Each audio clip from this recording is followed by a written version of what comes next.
ಅಧಿಕಾರ ಪದದ ಮತ್ತು ಗೌಪ್ಯತಾ ಪ್ರಮಾಣ ವಚನವನ್ನು ಸ್ವೀಕರಿಸಲು ವೇದಿಕೆಗೆ ಆಹ್ವಾನಿಸುತ್ತೇನೆ.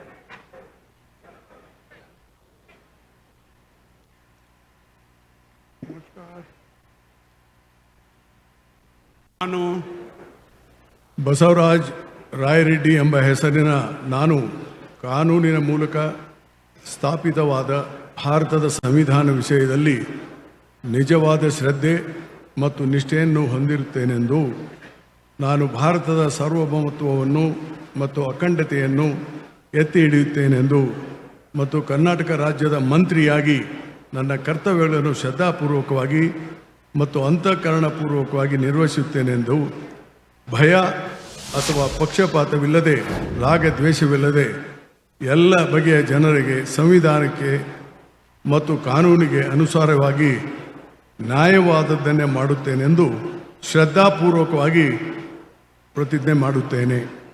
ನಾನು ಬಸವರಾಜ ರಾಯರೆಡ್ಡಿ ಎಂಬ ಹೆಸರಿನ ನಾನು ಕರ್ನಾಟಕ ರಾಜ್ಯದ ಮಂತ್ರಿಯಾಗಿ ನನ್ನ ಪರ್ಯಾಲೋಚನೆಗೆ ತರಲಾಗುವ ಅಥವಾ ನನಗೆ ತಿಳಿದು ಬರುವ ಯಾವುದೇ ವಿಷಯವನ್ನು ರಾಜ್ಯದ ಮಂತ್ರಿಯಾಗಿ ನನ್ನ ಕರ್ತವ್ಯಗಳ ಯುಕ್ತ ನಿರ್ವಹಣೆಗೆ ಅಗತ್ಯವಾಗಬಹುದಾದ ಸಂದರ್ಭದಲ್ಲದೆ ಅನ್ಯಥಾ ಯಾರೇ ವ್ಯಕ್ತಿಗೆ ಅಥವಾ ವ್ಯಕ್ತಿಗಳಿಗೆ ಪ್ರತ್ಯಕ್ಷವಾಗಿ ಅಥವಾ ಪರೋಕ್ಷವಾಗಿ ತಿಳಿಸುವುದಿಲ್ಲ ಅಥವಾ ಬಹಿರಂಗಪಡಿಸುವುದಿಲ್ಲ ಎಂದು ಶ್ರದ್ಧಾಪೂರ್ವಕವಾಗಿ ಪ್ರತಿಜ್ಞೆ ಮಾಡುತ್ತೇನೆ.